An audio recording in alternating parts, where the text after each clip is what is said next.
Hi everyone. So welcome to another episode. Should I be saying another episode or should I be saying the live episode for this thing, Bob? I have no idea, but I will go along with whatever I usually do, which is welcome to another episode of the Gooners podcast.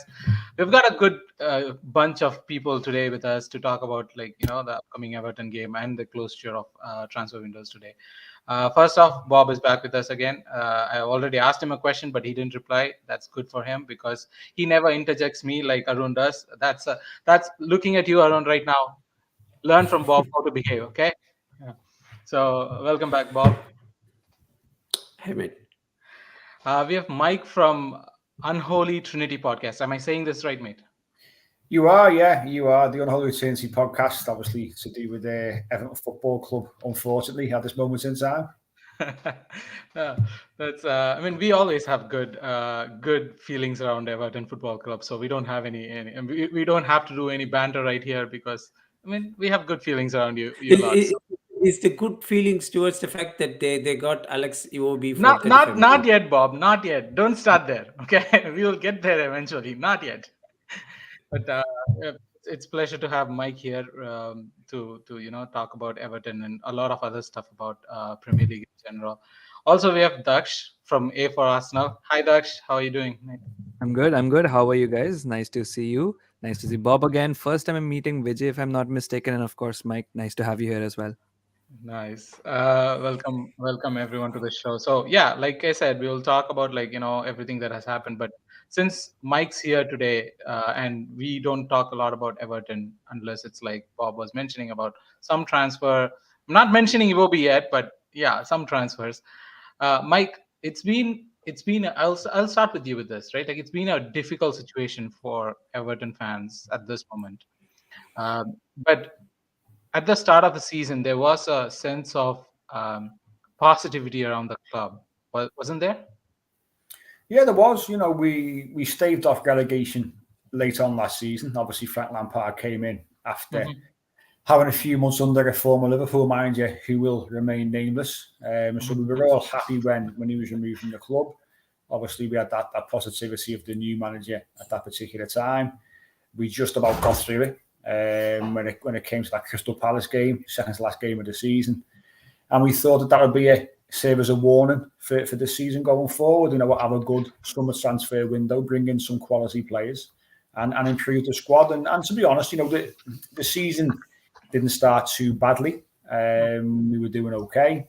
We obviously picked up a couple of wins along the way. We've obviously up to now we've only won 3 games and not won a game since beating Crystal Palace in the middle of October, and that's where we are. And it's funny because we look back at that game as being our best performance of the season, where everything seemed to click for the players and Frank Lampard, and then from then on, really, the wheels have come off, and we've massively struggled to pick up points along the way. And obviously that was the undoing of Frank Lampard, and his time was up after the West Ham game. Sorry to cut you off, but the thing is, I mean, looking from outside, right? We saw this happen very quickly with Lampard. Like we saw this decline, like that. We were seeing him playing that team. We were seeing like, oh, he has put him up, like he has kept the club up and all those things. And then suddenly it's like, oh yeah, he wants out. From the club's point, is that how it happened? Like, was the decline so quick that he needs to be let go? It wasn't a case about it being so quick. I think if you look at the form from the middle of October until when we broke for the World Cup, it was poor. It was really poor, and we thought then he'd have the World Cup break to address things. Obviously, 6 weeks off there to look at improving how the side sets up, getting a few more ideas on board, because the bulk of the squad didn't go to the World Cup. There's only a few players who attended, so they were all together. They all went to Australia, had a couple of weeks off, then came back again, and we thought that Boxing Day we'd hit the ground running. And to be honest, the Wolves' performance wasn't horrendous, and we should have really won the game. It was a sucker punch in stoppage time in the last minute, lost us the game. And then you look at that game, you look at then Southampton, similar situation where we should have really won the game. And, the pressure then starts to come on the manager more and more, because to be fair, the fans have been good with Lampard. there was still quite a number of fans who were backing him. And it got, our podcast especially, we're fans of his, and we want that stability at the club. And we weren't looking to remove another manager yet again. And it got to the point where, after losing against West Ham, it wasn't even just about losing the game. It was the manner of the defeat. It was the first time we really saw players switch off and not play for the manager. At 2-0 down, you've got the players just knocking the ball around the back and not looking to try and get forward. You've got attacking players on the bench. Anthony Gordon didn't even want to travel. Obviously, with a move in his head to Newcastle. So he sat on the bench. Mopé didn't come on, and you think, well, we're looking for a goal, and we're just sticking with the same side. What's going on? And I think at that point, I think personally, Frank Lampard was told prior to the game that his time had come, win, lose or draw. But the way this club operates, you've probably seen the protests from fans towards the board, towards the owner, the chairman. There's a lot of unrest there between fans and board. That relationship is broken down completely. The trust is totally gone, it hasn't just been, by the way, let's get this right, a couple of months. This has been years in the making, I might add. And the time has come now, we believe, to remove the board and for the owner to move on. But Frank Lampard, unfortunately, his record spoke for itself, and his win ratio wasn't good enough. The performances weren't good enough, and he had to be moved. On that point, though, I'll go to Daksh a little bit about this. Daksh, there was a time when all the young managers, like all the player managers, were compared, like Lampard, Gerrard, Arteta, and Vieira. All four of them were compared a lot during a time. I'm not saying Arteta Solskjaer as well. Yeah, Solskjaer as well. But at this point, I'm not saying Arteta has outperformed anyone, but he has stayed in the job when others have struggled to do the same. In that sense, looking back at everything and everything that Lampard has went through, Gerrard has went through, do you think it's very difficult for a player manager to come into a Premier League side and do this thing? Because all we see is these managers who are coming in and doing well. Like player managers are not doing that well, especially in Premier League. Like in other leagues, it might be a different situation. But is it something with Premier League that the player managers, the players who are like Lampard, he is a legend of the game in Premier League. He's a legend, but he cannot do what he did on the pitch as a manager. I think the Premier League itself is a league where the spotlight's a little brighter. Let's not forget Gerrard did really well with Rangers, if I'm not mistaken. Yeah, he went an unbeaten season with them. Yeah, exactly my point, right? You see Zidane with Real Madrid, amazing record. Xavi right now, after initial criticism, he's doing well for Barcelona as well. So maybe the Premier League spotlight's a little too much, or it's a little too bright sometimes, and the media is so heavily involved in building narratives, putting pressure on managers, asking them questions which just to get that gotcha kind of statement. And it also turns the fans around as well, right? Look, why is it difficult for these managers? Like I said, the spotlight's one of them, but also I think there is an issue. It's not different. Like the spotlight's not different for a non-player manager, right? Like it's not different for a non-player manager. Well, because I think these guys already have a reputation, have the experience to manage a squad, but I also think they also know how to temper their expectations a little bit.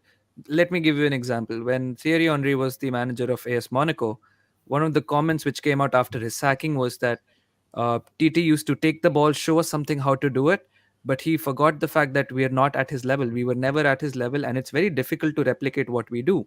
So sometimes elite players might have expectations that other players might not be able to replicate, right? The expectations of you should be doing this is how I want to express my style, but the players are just not good enough.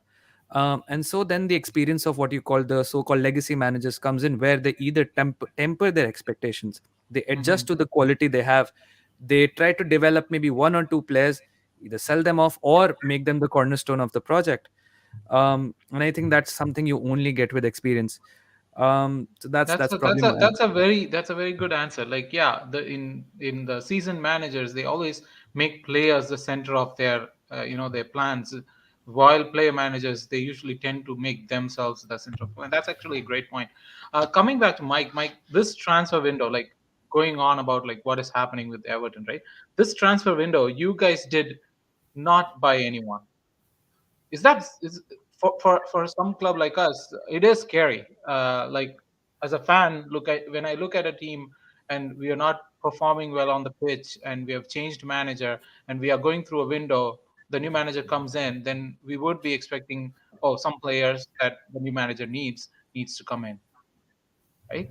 Do you feel that Yeah, way? listen, there's no excuse. I said on our podcast yesterday that basically it's gross negligence to go through a transfer window. We're in our position, by the way. We're not Manchester City. We're not Arsenal. You know, we're not sides who are fighting at the top of the table. We're a club who's sitting second bottom, joint bottom, I might add, on goal difference. And we needed, and we have needed, reinforcements in attack, especially since the season started. So even from the summer transfer window, and we see certain players coming in, you look at the likes of, say, Dwight McNeil, for example, Neil Mopey, you know, two players in attacking positions who are nowhere near the level that we need. Let's be brutally honest. Neither are good enough for what we need. So we certainly needed somebody to play in the Dominic Calvert-Lewin position, because obviously, as you know, you've been linked with him in the past 12 months or so, 18 months. And he's a player who, when he's fit and when he's firing, he's very, very good. But unfortunately, he's suffered from numerous injuries over the last 12, 18 months, which has meant that he's played very little football. Now, we can't go in to the most important part of the season with Dominic Calvert-Lewin as our only main striker. And we are. That's the concern, because he's unreliable in terms of fitness. You then look at Sean Dyche likes to play a two up top, 4-4-2. So you look at Mopey and Dominic Calvert-Lewin as potentially the two. It might help Mopey have somebody alongside him, maybe. It might help Dominic Calvert-Lewin have someone alongside him. But again, you know, one of them gets injured, you're scraping around to try and find someone to play up top. So this issue around transfers and attackers has been there for quite a while. So to come out of the window with nobody, to also reflect on transfer deadline day, I think we were linked to 18 players on deadline day, which is absolutely ridiculous. And that shows you the scattergun approach that we saw from Everton, from the board, and from a recruitment side. It was basically, that tells you all you need to know for Everton's approach and Everton's philosophy over the last so many years. There isn't one there. It's luck. So if like some Amadou Onana, for example, great signing, young kid, 21, loads and loads of chances to progress and develop and go on and have a career at the top level, and probably a player that in maybe 2 years' time, you know, God willing, still Premier League, but a player that maybe moves on to a club who's fighting at the top end of the table, you know, and you get money for him. He was a good signing. But then for all your Amadou Onanas, you have the likes of a Dwight McNeil or a Neil Mopey, for argument's sake. You know, these kind of players who are not going to improve your side, are not going to get you 10 goals a season. Dwight McNeil's not going to get you 10 assists. The lad had 1 assist last season and no goals. So why are we buying Dwight McNeil? Why are we buying that kind of player whose output is horrendous? It just doesn't make any kind of sense. And now I know for a fact that Frank Lampard did not want Dwight McNeil. He was nowhere near the top of his list. So we because we couldn't get other targets, he then came in. You look at this window, the only player who was at his foot through the door was Dangermen. And in the end, he stayed on the train to Spurs after doing all his media, after wearing the kit, having all photographs done, after having his training kit laid out to come to training the next day. Didn't send his registration form off via his agent, which was the last part of the deal that had to go through, and went to Spurs. Part of that was to do with Frank Lampard being sacked, and part of that was the fact of where we are and the fact that there's no stability. So for us to come out of this window in this position, in a worse situation, Anthony Gordon's being sold, by the way. So we're already an attacker down. But is it a lot to do with like the manage, like is it a lot to do with the management side of things, right? That's what I'm worried about. Is it the management side of things? Because at the end of the day, Everton are a big club. I mean, they might be where they are right now, but they are a big club. They are one of the top 10 in the Premier League. And is that a management side of things that like they are they like what is the next step for the fans? I'm just confused for words. Well, the next step for us fans, as you say, we're going to keep on going with protests, because the big problem at Everton is the board and is the owner. It's as simple as that.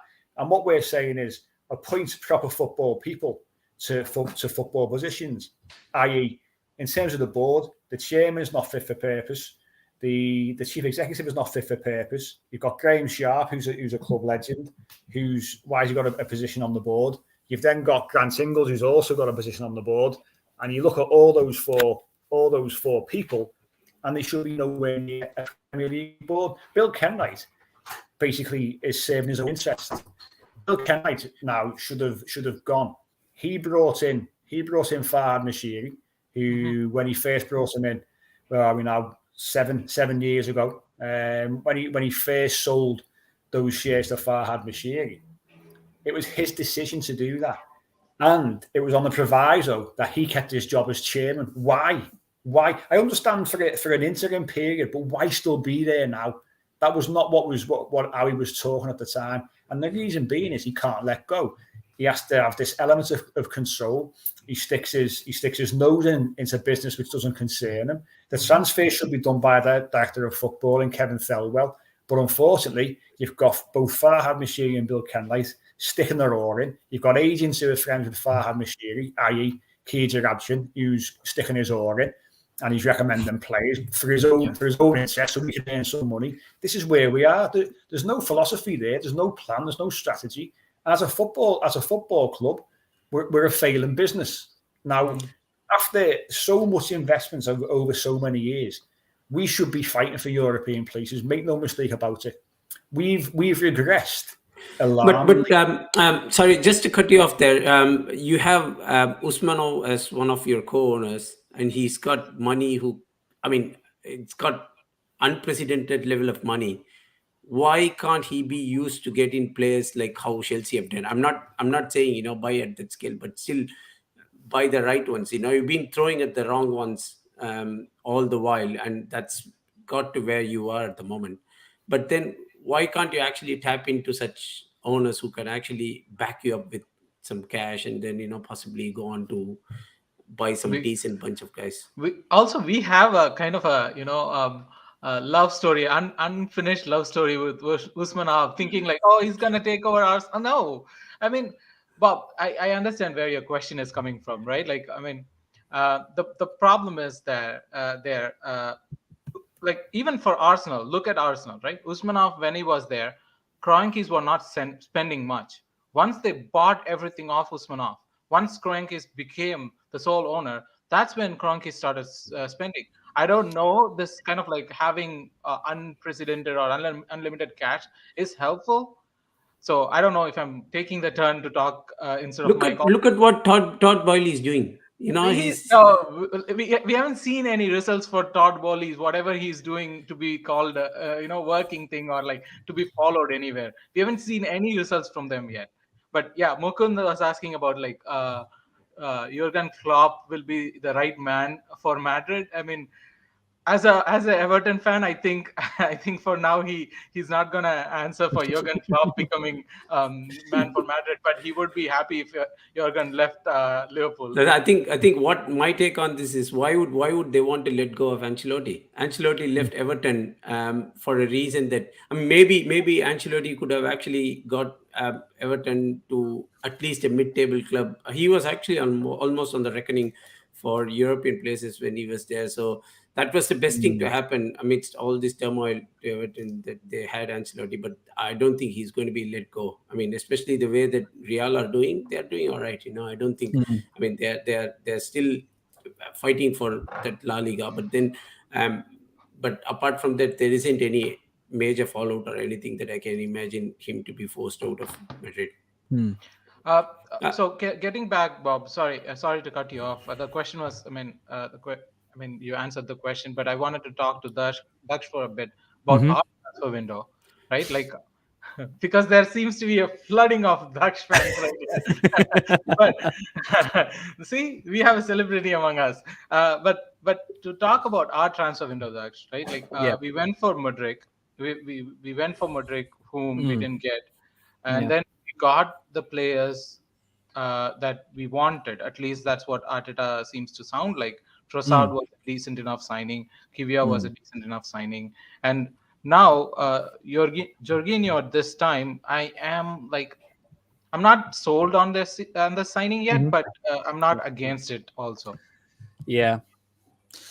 Well, it's always disappointing when you don't get your primary targets and then you sort of fall back on your plan Bs and plan Cs, and your plan Bs and plan Cs are not going to be as good as your plan As. It's just then what do you then you start rationalizing it and then you make your peace with it. It's disappointing we didn't get Caicedo or Mudryk or and whatever Chelsea gazumped Mudryk, whatever.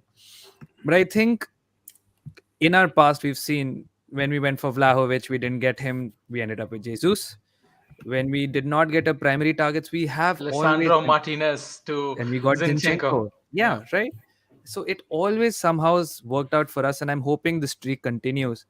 Um, what these transfers have done is they've made the drop off from our starting 11 to the next person in line a little softer. It's not that big a drop off. So from Partey to Sambi, from then to Partey to Jorginho, yes. Jorginho not an ideal player. That Chelsea to Arsenal pipeline's never been too good. But then we're not the same Arsenal that we used to, right? Willian and David Luiz came into an Arsenal which was in disarray, had no identity, played in that horseshoe of sadness kind of style where we just moved ball side to side. Yeah. This is a different Arsenal. So in essence, I would say the floor of the squad has been raised. And yes, you can't expect Jorginho to do the Partey things because he's not a Partey kind of player.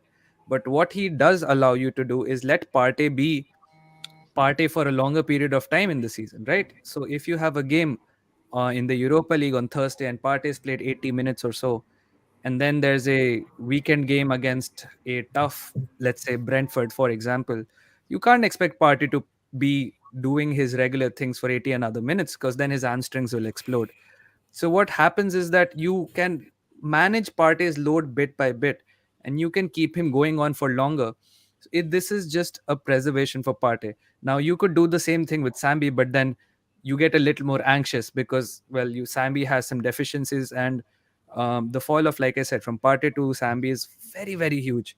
Same thing with Martinelli. That guy has been playing nonstop since the first game of the season. He played at the World Cup as well. He did not get that World Cup break. Now, in essence, you do have a injury returning Smith Rowe to fill that gap if you want him to play left wing. But then that guy also needs to be, he needs time as well to bed in and get through the thick of How things as long? well. How long will we be saying the same thing? Like, I mean, is he Mhm. going to be another of those Diabys, another one of those Jack Wilshers who has these amazing talent but never seeing Yeah. that pitch? I think the fact that we are not rushing him is indicative of the fact that we don't want to repeat that mistake, right? I think with Wilshere, the thing was as soon as he was marginally fit, you could maybe let's get him on and you could aggravate his injury. I mean, I remember a few games where players returning from injury got injured in the same game as well. So the fact that we're taking our time and the fact we don't have to rush these players back and we have adequate replacements in the form of Trossard. Now Reece Nelson is back in training as well. So that's good news. So I think you manage the load of the players. Partey injury prone, fine. You reduce his minutes.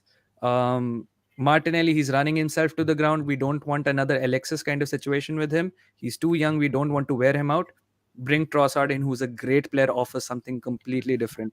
Same with Saka. Saka right now we don't have a like for like replacement for Saka, but maybe Reese can do a job on right wing. So I think what this transfer window has essentially done, yes, we haven't gotten our primary targets who can set us up for long term, but it's raised the floor of the squad so that we can rely on our second string a little more. And finally, we have saved cash so that we can make credible investments in the summer, because no way is a Caicedo worth 85 million or whatever Brighton were asking. He will be available in the summer again. Yes, there might be a bidding war, but he's not going to go for 85. Maybe a 55, 60.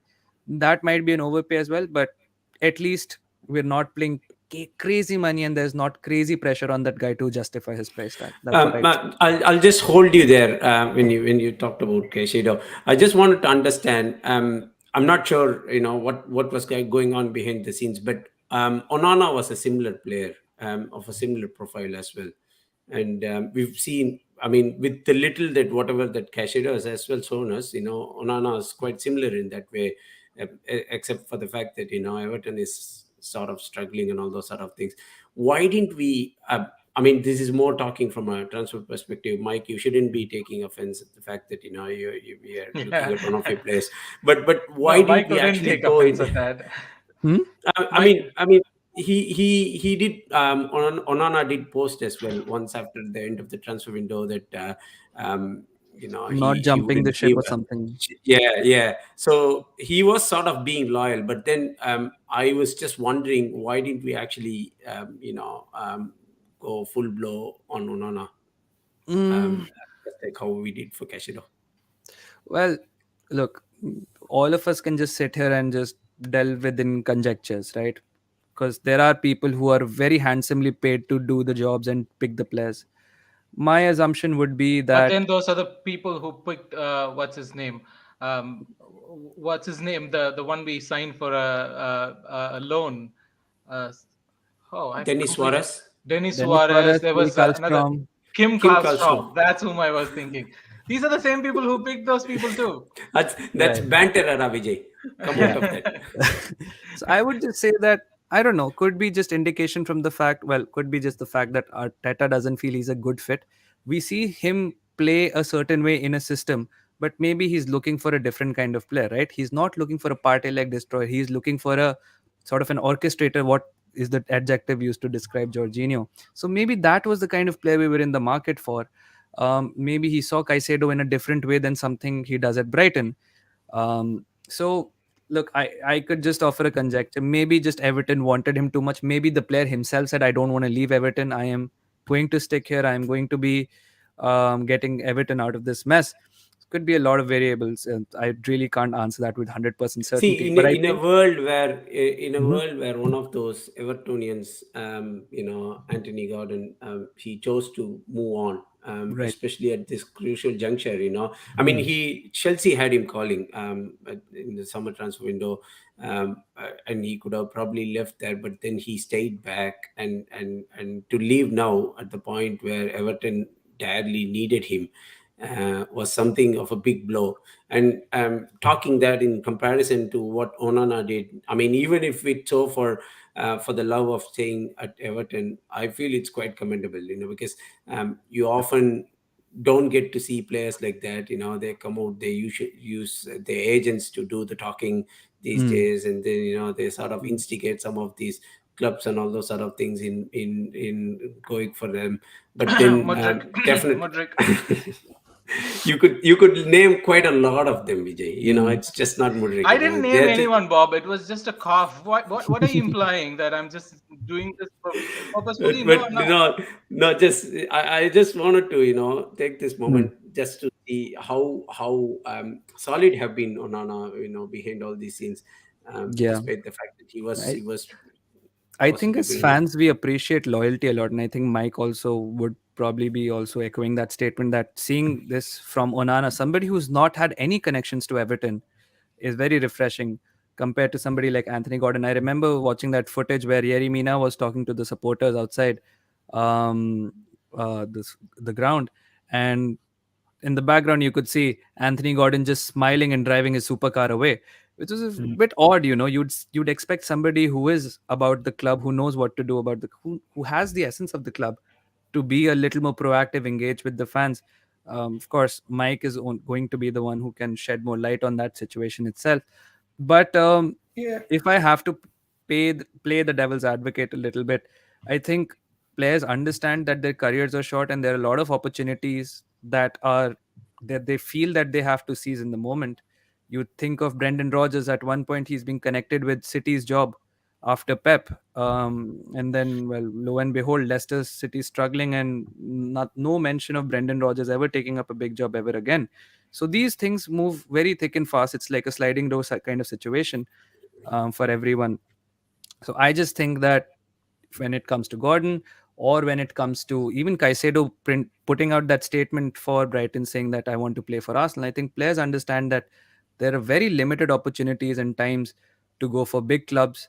You think Zaniolo, and in the Serie A, he is a very good player. Used to be at least one of the best talents around in the playmaking. Now he's fallen out of favor at Roma. He was pretty much on the verge of joining Bournemouth. So you can see a player who was linked with the best of the best clubs at one point is now having to figure out whether I stay at Roma in a toxic situation or whether I go to Bournemouth. So yeah, that's my answer. Yeah, that's actually true. And before we move on to the next question, I mean, Bob, you didn't remind me. I'm supposed to say like, share, subscribe, and stuff. Especially like That's there. all That's there. all Dutch fans, please do like, share, subscribe. We talk about Arsenal a lot, and Guys, please like this video, of course. Please support the Away Gooners, of course. Check out Mike and the Unholy Trinity podcast. It's a great insight into Everton from a Merseyside fan. So please like, support, and subscribe to everyone on this panel here, guys. Awesome. Thanks, Dutch. Mike, let's get back to this game, right? Like, let's get back to talking about the game. This is coming at a place like where the season's half over. So literally, we are restarting the second half of the season. What are your thoughts on this game in particular? Like, what does it mean? What does this game mean to an Everton fan? Like, how do you look at Arsenal's form till now, and like, how do you see this game in special? Well, it's the most difficult game that the new manager could wish to start with, really, isn't it? Apart from going away to maybe to the Emirates or the Etihad, we've got Anfield the week after, so that's something to look forward to. But Anfield is not difficult right now. They're not doing well either. Yeah, but listen, it's the Merseyside derby, and Everton, obviously, we had that one win a couple of years back under Carlo Ancelotti when there was no fans there. But before then, we're going back to 1999, the last time we won. So it's never a happy hunting ground. Whether Liverpool are bottom of the league, top of the league, or what have you, they always seem to turn in some kind of performance, and we tend to fall apart. But the hope is, obviously, with this new manager at the helm, he gets the side more organised. I think it's massively important that as a fan base that we're backing the players and the manager, which we will. Listen, any pre-match protest and any post-match sit-ins and things like that, that's by the by. When that whistle goes, when Zed Cars plays and the players come out of the tunnel, we're behind them. It's as simple as that. And we've got to get it back to that white-hot Goodison atmosphere where sides don't like coming to Goodison Park. They don't like playing. You know what? We've beaten Arsenal a few times in recent years. We have no problem at all with the so-called better sides coming to Goodison Park and us putting on a little bit of a gritty display. Bedding in, making it difficult. It only takes one big tackle to go in, and the crowd are up. The crowd are up, and we can make it nasty. We can make it horrible, and we will. We will be. There's some kind of motivation there because obviously the new manager's first game, and we hope to see some kind of progression in the short space of time that he's been there. I'm not expecting big things. I'm not expecting Everton to win the game. I'm expecting an improved performance and signs that these players are buying into what this manager's trying to do, and it's going to be difficult. I'm just curious. Are you not expecting Everton to win? Because even during the peak of your banter era years, when Koeman was struggling, and so on, like last year when Lamps was struggling as well, you managed to win against Arsenal at home. I had to pick out a picture that I've been circulating around in social media everywhere, that there's been a string of losses before the Arsenal game, and then just the Arsenal win against Arsenal at Goodison, and then go on to lose the next set of games. And the history repeated as well, when Lampard did a similar feat.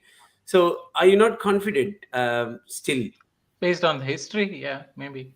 Well, the thing is, this is a different Arsenal side, isn't it? This is not Arsenal with no backbone. This is not Arsenal who crumble under a little bit of pressure. This is Arsenal who've given Mikel Arteta a good few years now to cement his philosophy, to understand, what his plan is. The players have clearly bought into what he's doing as a manager. I think he's a fantastic manager. I think, it was a sliding doors moment when, we brought in Carlo Ancelotti and Arsenal brought in Mikel Arteta, and there was a lot of talk around, will Everton go for Mikel Arteta? And, some people turn their noses up. But he's a kind of young, progressive manager that we could get behind, and he's done a fantastic job. I think he's a fantastic tactician. Watching the full series of on Amazon Prime, I thought it was absolutely fantastic to see how he conducts himself. Let's go back to the start of last season. He lost the first games of the season, and fans were calling for Mikel Arteta to be removed. Football fans are very, very fickle. Football's a very, very fickle game, and he's turned it round. It's the best Arsenal side I've seen since Arsene Wenger was there. Since the delights of your Thierry Henrys and your Patrick Vieira's, Dennis Bergkamp's, Sylvain Wiltord's, Perez, Ljungberg, those kind of players that we all grew up watching, even as neutrals, and we enjoyed watching. This is the best Arsenal side since then. Simple as that. I think it's the most points you've got at this stage of the season ever, which is incredible considering some of the sides that Arsene Wenger had under him. So we've got to, let's be brutally honest. We've got to sit back and say, it's a fantastic team. They show no signs of letting up. You're right in the mix for the title. It's yours to throw away. Man City aren't, week in, week out, you don't know what you're going to get. They're your biggest challenges. So this is Arsenal's title to throw away. So we've got to respect that. So when I say I can't, I don't think we're going to win the game, I don't. It's just where we are. But what we want to see as Everton fans, as I say, is an improved attitude, an improved performance, players who want to play for this year, players who want to run, players who want to put a shift in, and let's see where it gets us in that first game. But it's a difficult game. You were, there was actually two managers who were running in contention. One was, of course, Bielsa, and then, of course, the other one was Dyche. How did you actually move away from, you did pull in Bielsa as well in London for talks and all those sort of things. How did you actually move away from that style? And do you think Sean Dyche, at its point, is the right fit for the club?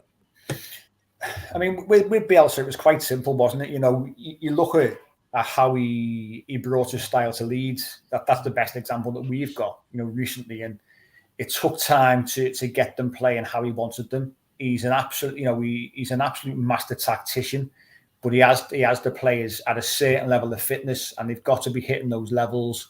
And for him to instill his style on us is going to be difficult in such a short space. If we sacked Lampard before the World Cup, then he was your man, wasn't he? Then he's your man, because you can get him in 6 weeks with the players. You've got a transfer window where hopefully you could have at least got him, say, two players in. Because believe me, if he came in and nobody came through the door in terms of transfers, he would have walked. He's done it before. He's been in the job, I think, for 3 or 4 days at Lazio and left it. He won't think twice.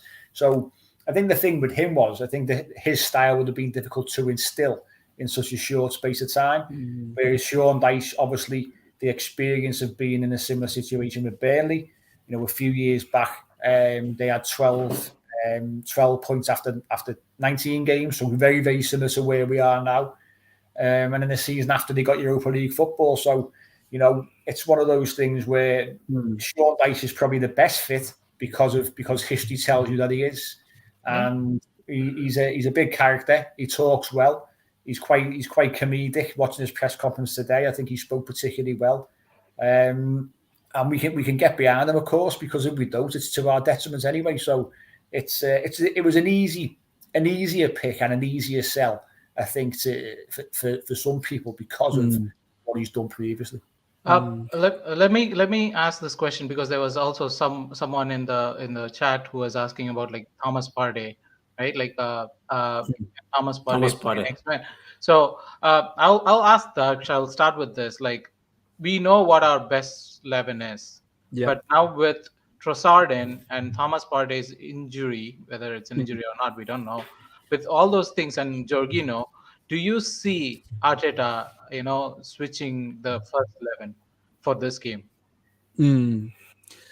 Well, let me start from what Mike said about, Everton sort of conceding the fact that Arsenal are in fantastic form and they might just lose. Well, let me just remind you, even though it's a new Arsenal, in the last 4 games at Goodison, we've only won once. Yep. 3 out of 4 we've lost at Goodison. Now, of course, there's a huge amount of change at Everton right now, but it's still a very challenging prospect for us. See, Sean Dyche is not going to avoid relegation by beating teams like Arsenal. He's going to try and nick a point here and there from the top teams.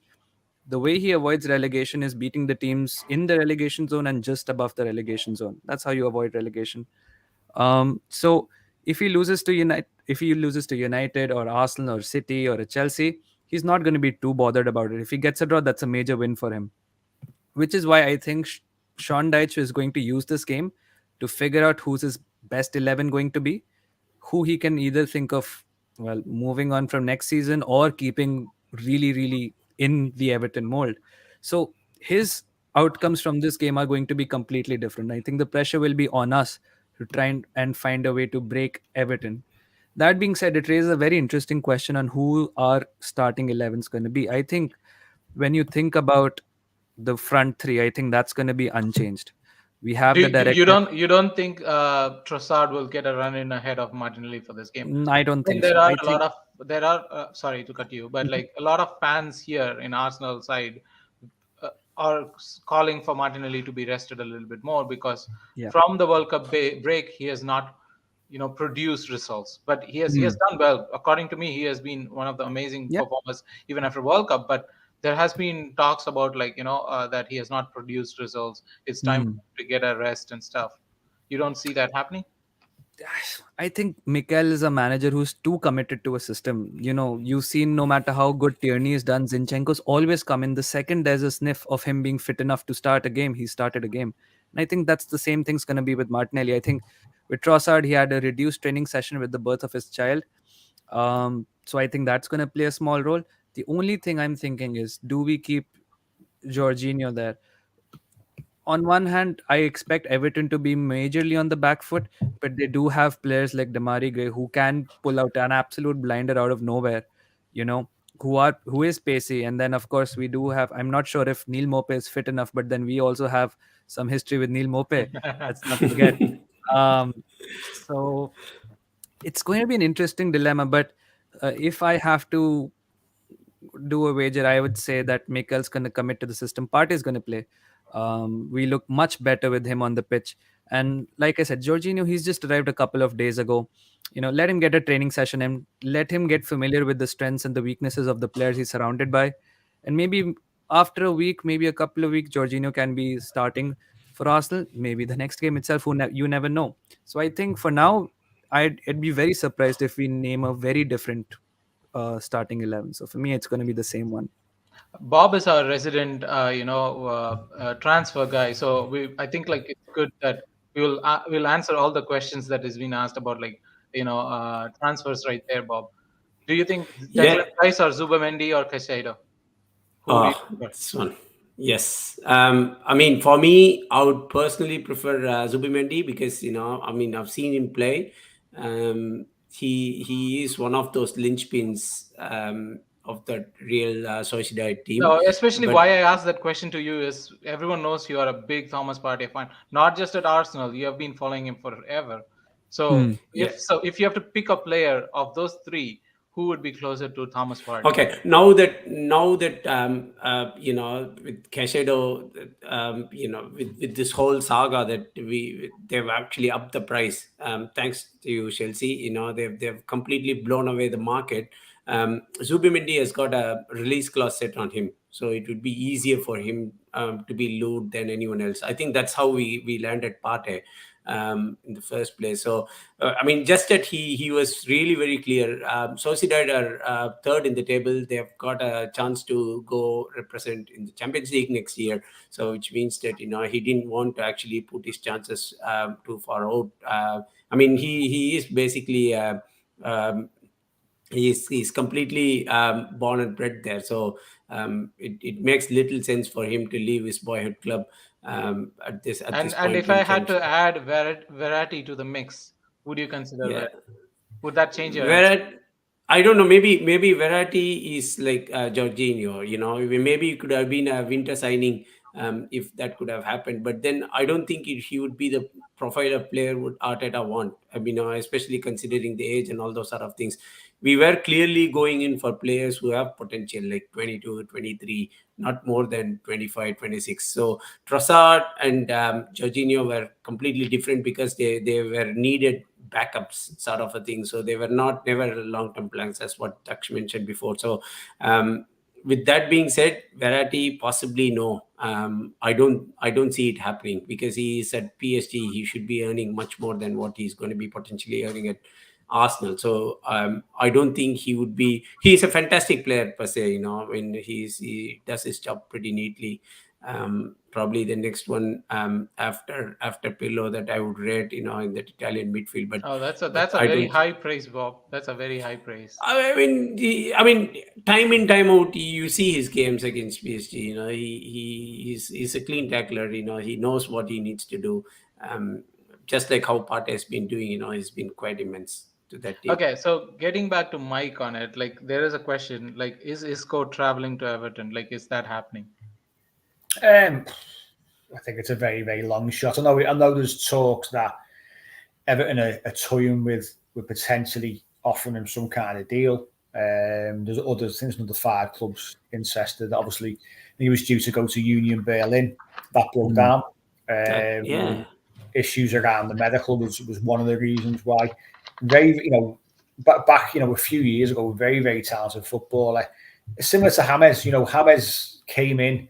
We had Everton's former head of medicine on our show a couple of months ago, and we discussed James. He was there when James was there, and he just said fantastic footballer, fantastic, but just didn't have the body for Premier League football because he just couldn't sustain the levels, and he wanted to, and he was working hard to get back every single time, but he couldn't do it. Isco, similar, had injuries. Would he fit into the Sean Dyche Everton team? Probably not. Obviously, we'll definitely up the quality because he's got so much ability. But I just don't think that he could really deal with the intensity that he'd be put under in terms of his body. So I don't see it happening. There is talk about it, but I think that'll. Okay, getting back to the game though, like if I have to ask you this, like I mean, I asked the same question to Daksh, right? Like a starting 11 from Arsenal, he mentioned, but if I have to ask you a starting 11 for Everton for this game, who do you think would it be? Well, I think we're going to go 4-4-2, aren't we? I think that's what the manager will go for. Obviously, Jordan Pickford will start in goal. I'd hope to see Ben Godfrey play left back, to be honest. I think we need that pace, that athleticism. He should be fit to play. Seamus Coleman will be right back because Nathan Patterson's injured. Centre halves, James Tarkowski will definitely start under his previous manager. Potentially off for Yerry Mina. Just, his history against Arsenal, he's that bit more athletic. Assuming he gets through this week's worth of training under Sean Dyche, because we know he's quite sensitive in terms of his body breaking down as well. Look at them potentially we'll have a midfield 2 of Amadou, Onana and Adesanya Gay. And then we'll look at probably on the right wing, I think Alex Iwobi will be moved right. I think the Gray will go left, and I think we'll start with the front 2 of Dominic Calvert-Lewin and Neil Maupay, personally. I don't see what much other options he's got. Me, as I say, potentially a different centre-half. Abdoulaye Doucouré potentially in midfield, but I don't think he's played enough football to warrant a starting position. But then besides that, Dwight McNeil, will he start? Probably not. But he's under his previous manager, who knows, his best position and the best system for him. So I think that'll be probably the safest bet, is that 4-4-2 with those particular players. Guys, Vijay, sorry, before you talk about it, there's been too much questions coming on this, and I have Balogun, to this up.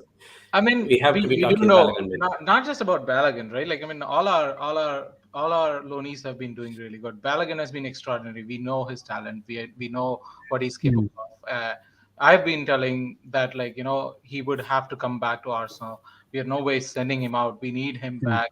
If him, Eddie, and Jesus are our front 3, I don't have any problems in that.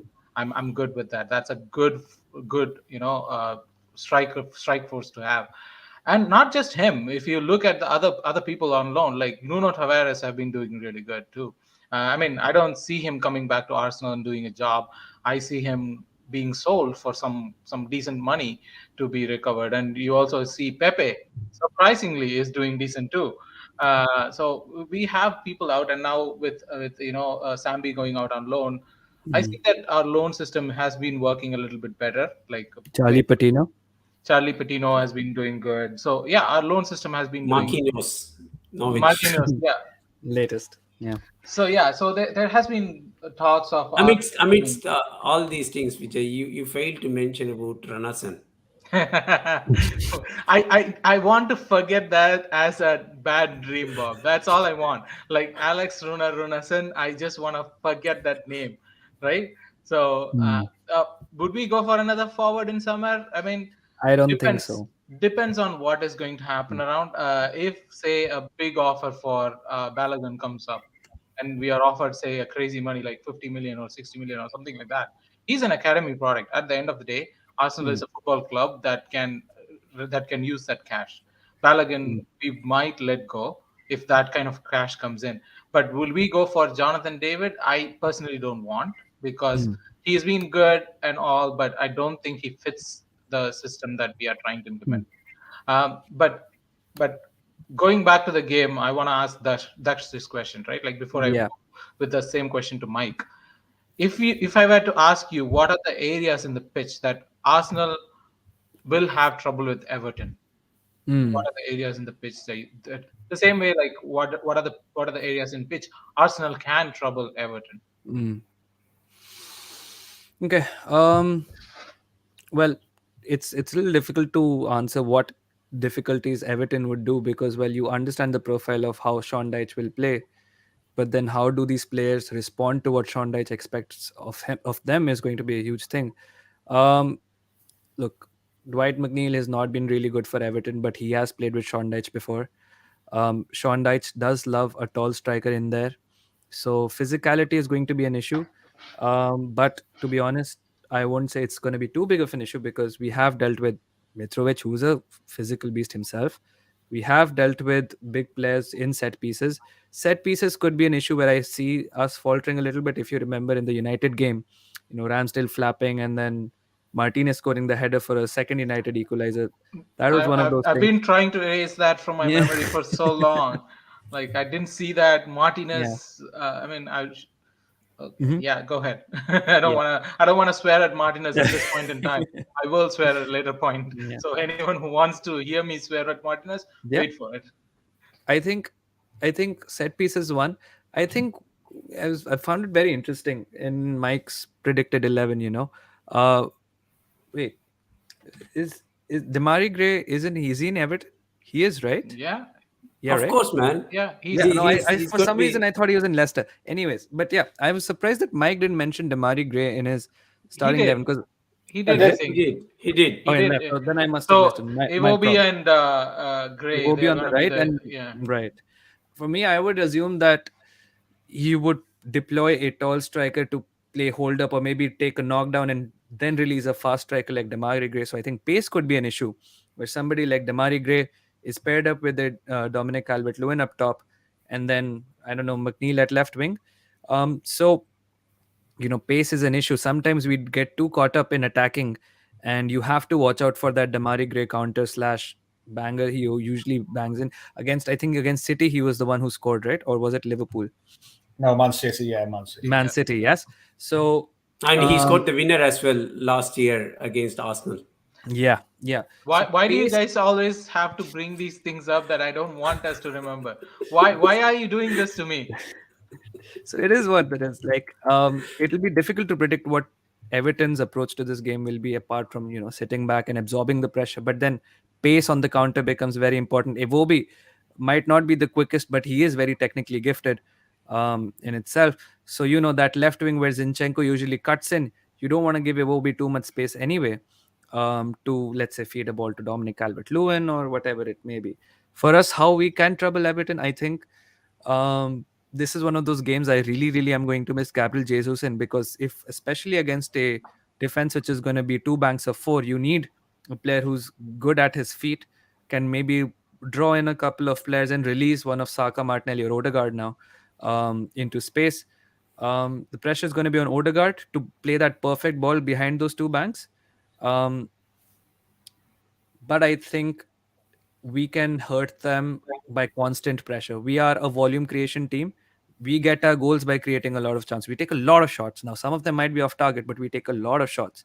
And it's all going to be about relentless pressure, making sure that there is that one crack in this Everton defense that we can exploit for that goal. And then I think once we get that one goal, um, we will probably get another one or two. So it's all about relentless pressure, creating a lot of chances, and hoping that there is a crack within this Burnley team. And yeah, that's probably it. Did you say Burnley? No. Oh, Sean Dyche and Burnley. That's an association. It's never gonna go away. Yeah, But you know what? my Surprisingly, I did yeah. predict that Sean Dyche will be back in the Premiership this season at the starting of the Premier League.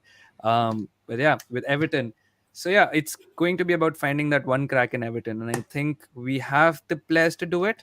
It's all about how strong Everton are in resisting that pressure.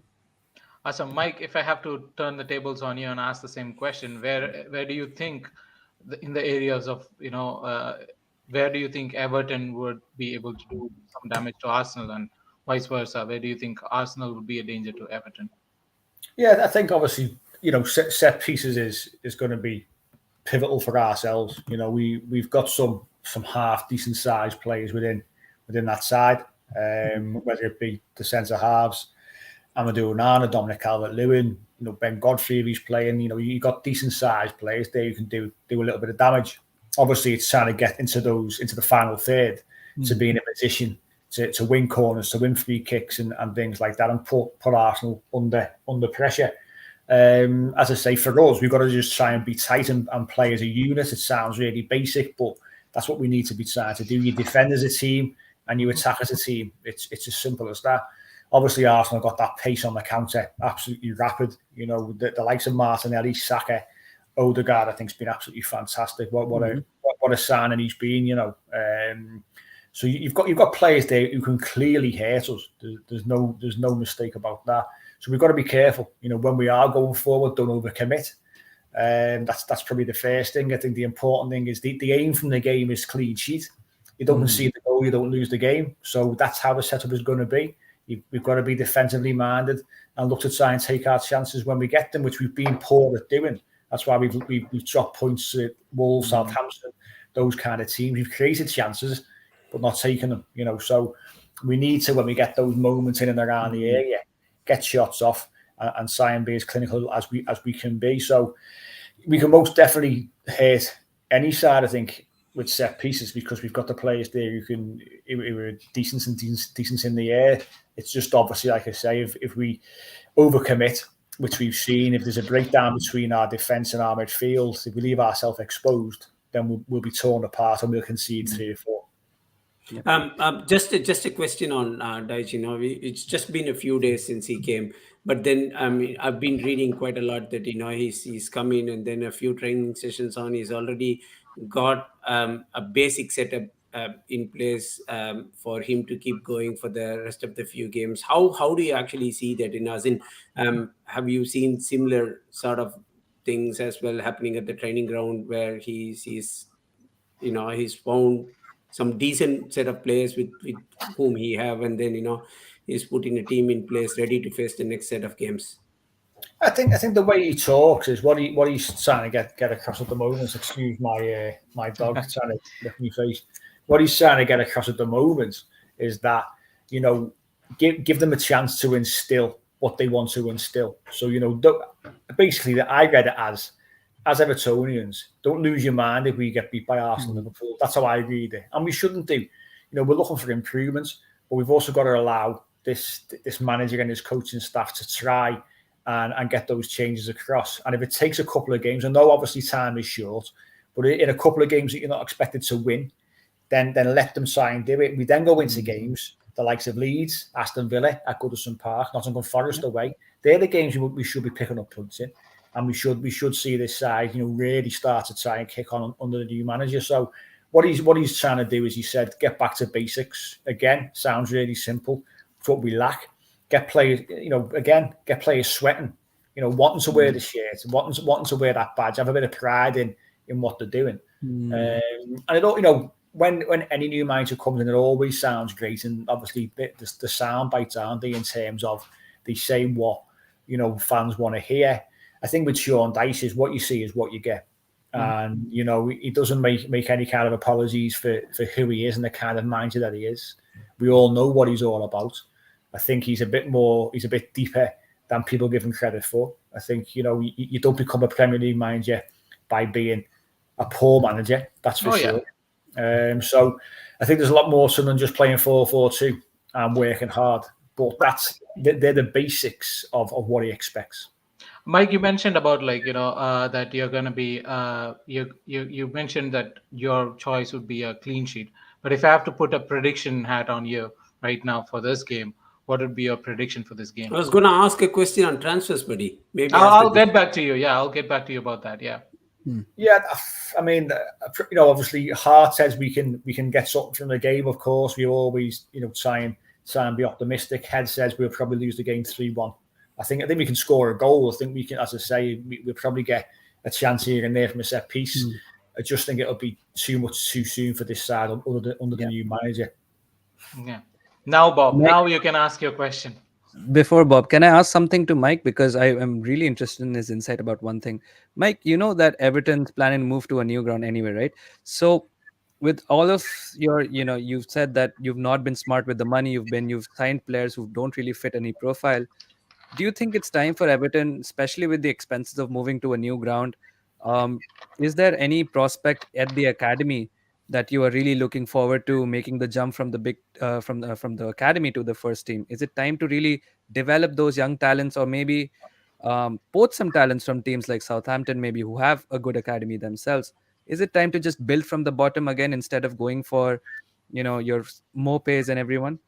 I think that should have been the case for a number of years. I think the pathway from the under 21s as it is now up to the first team and below that 18s, 16s, what have you, has not been there. Kevin Thelwell came in and he's overhauled the academy system. We have seen a few of the younger players get a bit of a chance at times. Obviously, the likes of we've seen Tom Cannon, for example, who's gone on loan to Preston, but he got a few little chances in the first team. Isaac Price has had a little bit of a go. He's the one. Isaac Price for me is the one who's a really, really good prospect. You've got Stanley Mills, who's Danny Mills' son. He's another very, very good prospect.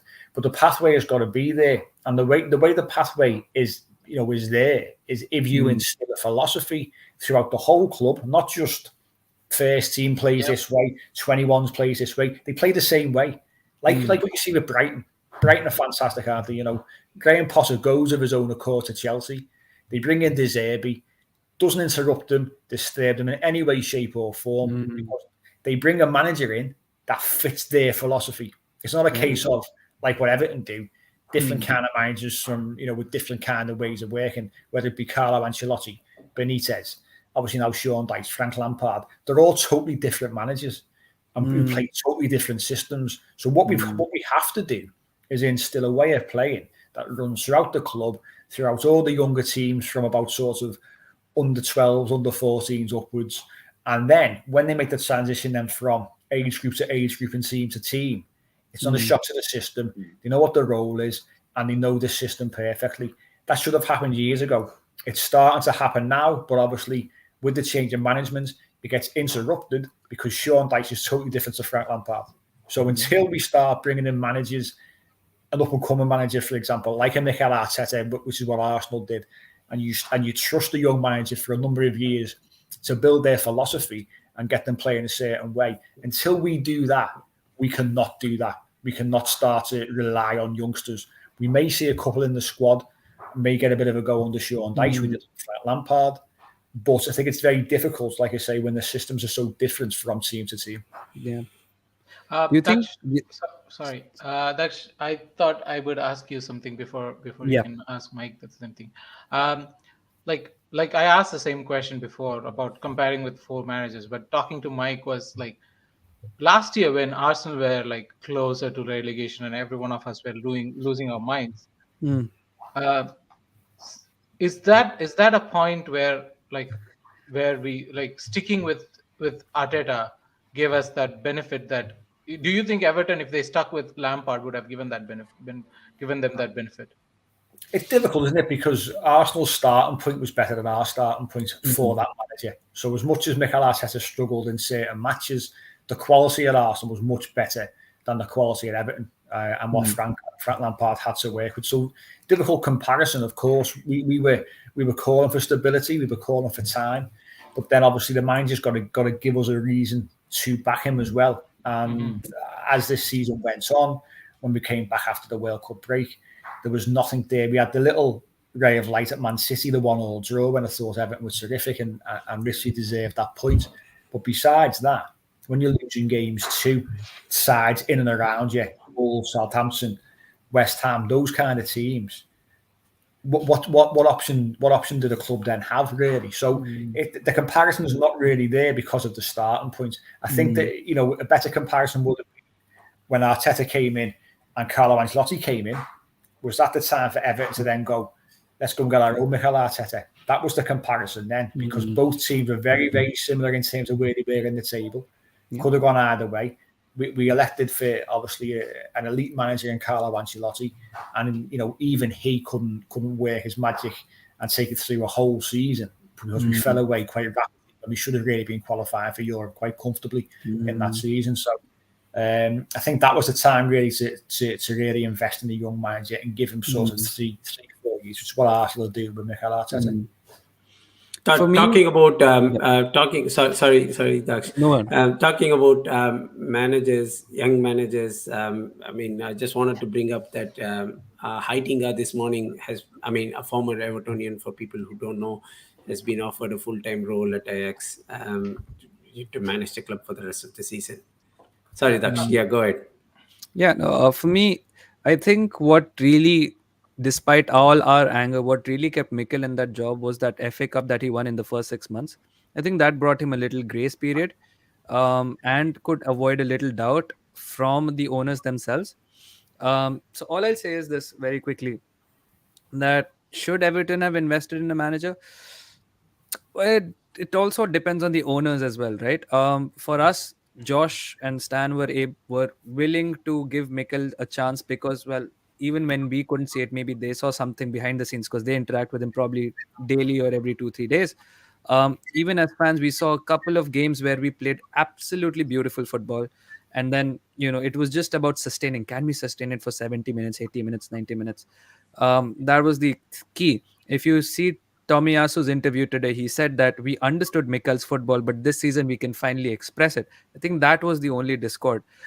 For Everton, they would, but then I think for now, I think the owners aren't ready to stomach a relegation, as they should not. Everyone should have everyone should have the ambition, which is why they've gone for Sean Dyche.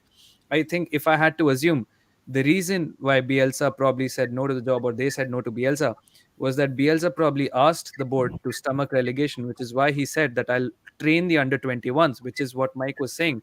You have to build an identity throughout all the levels. And he said my team would handle the first team's management, because I think Bielsa was ready to build it all up from the bottom, but he said this can't be done in half a season.